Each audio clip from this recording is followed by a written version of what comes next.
In a kingdom of emerald hills and silver rivers, a special tree grew in the king's garden, bearing apples of pure, shining gold. Each morning, the royal gardener would count them for the king.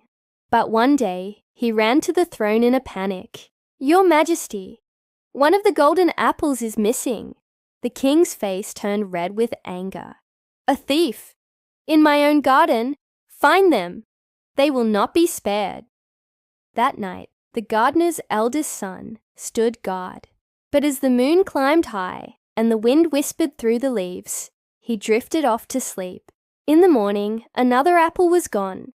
The next night, the second son took his place. But he too fell asleep before midnight, and another apple vanished. Finally, the gardener's youngest son stepped forward.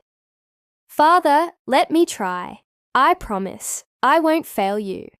As darkness fell, the boy kept his eyes wide open, staring at the glittering branches. Suddenly, a soft rustling sound filled the air.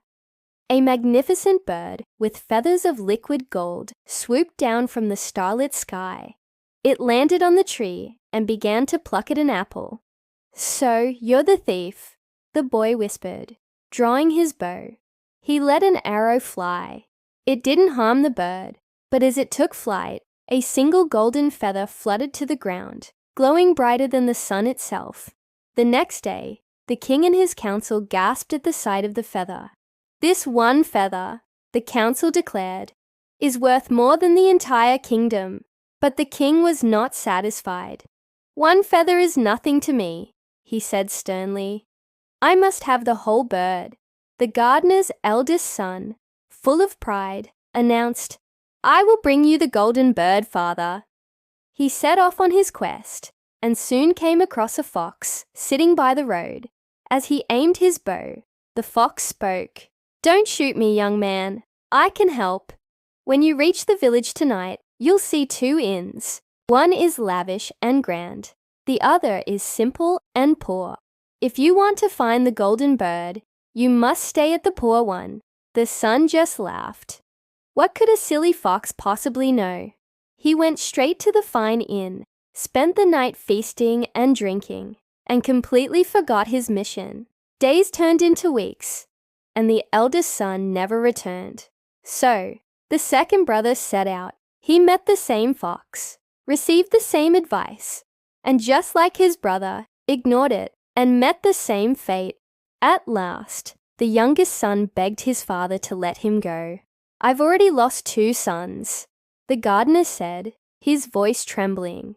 "You won't lose me, father. Trust me," the boy insisted. He journeyed on and met the fox, who looked at him with kind eyes. "You have a good heart," the fox said. "Climb onto my tail and I will carry you." The boy held on tight, and in a whirlwind of dust and golden light, they arrived at the 2 inns. Remembering the fox's words, the boy chose the poor inn and had a peaceful night's rest. The next morning, the fox appeared. Listen closely. Ahead is a castle. Inside, the golden bird sits in a plain wooden cage. Next to it is a beautiful golden cage. Do not, under any circumstances, touch the golden cage, or you will regret it. The boy tiptoed into the castle and found the bird, just as the fox had described. But the golden cage glittered so enchantingly, he couldn't resist the temptation. The moment his fingers brushed against it, the bird let out a piercing shriek. Soldiers rushed in and seized him. Brought before the king of that castle, he was told, "For trying to steal my golden bird, you deserve to die. But I will spare your life if you bring me the golden horse that runs faster than the wind." The boy agreed and set off once more, soon meeting the helpful fox. "You see what happens when you don't listen," the fox said gently. "But I will help you again. When you find the stable, do not use the golden saddle. Put the old leather one on the horse instead." The boy found the magnificent horse. But again, temptation got the better of him. Such a glorious horse deserves a golden saddle, he thought. The instant he touched the golden saddle, the horse neighed loudly. The groom woke up and he was captured again. The king of this castle declared, "Bring me the most beautiful princess in the world, and I will spare your life and give you the horse." So the boy and the fox traveled on. At midnight, the fox instructed, "The princess will go to the bathing house. Kiss her, and she will follow you, but do not let her say goodbye to her parents." At the stroke of 12, the princess appeared, radiant as the moonlight. The boy kissed her hand, and she agreed to go with him. But as they reached the castle gates, she began to weep. "Please, just let me say one last farewell to my father." The boy's heart softened, and he agreed. The moment she went inside, guards swarmed him.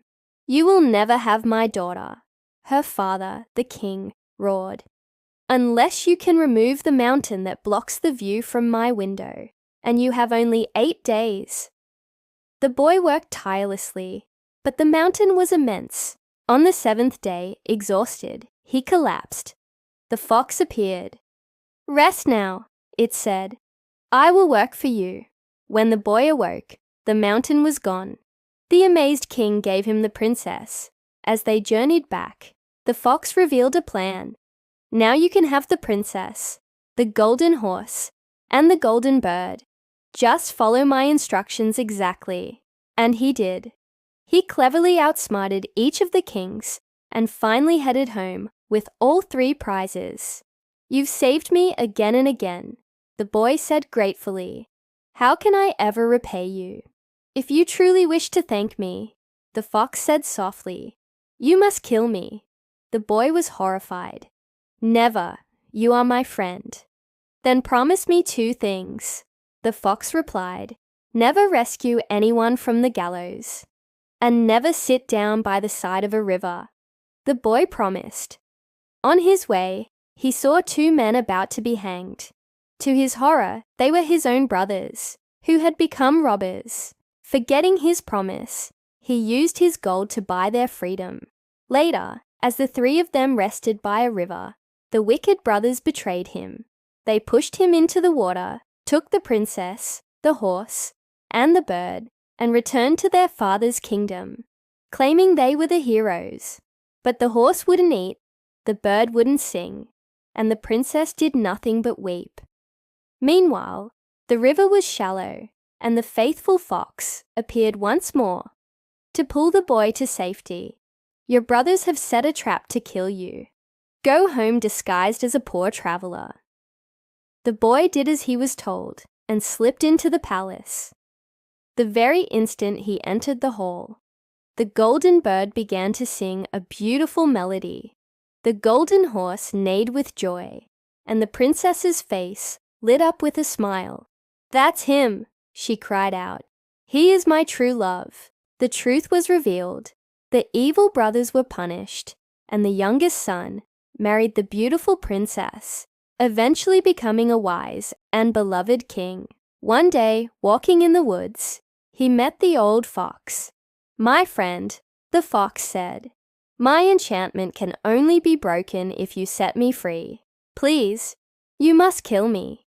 With tears in his eyes, the king finally understood and granted his friend's last wish.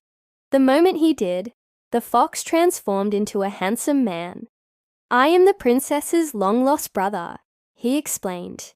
"You have finally freed me from the curse." And from that day forward, the golden bird sang every morning in the royal garden. Its song a timeless reminder of courage, loyalty, and a friendship so powerful, not even magic could break it.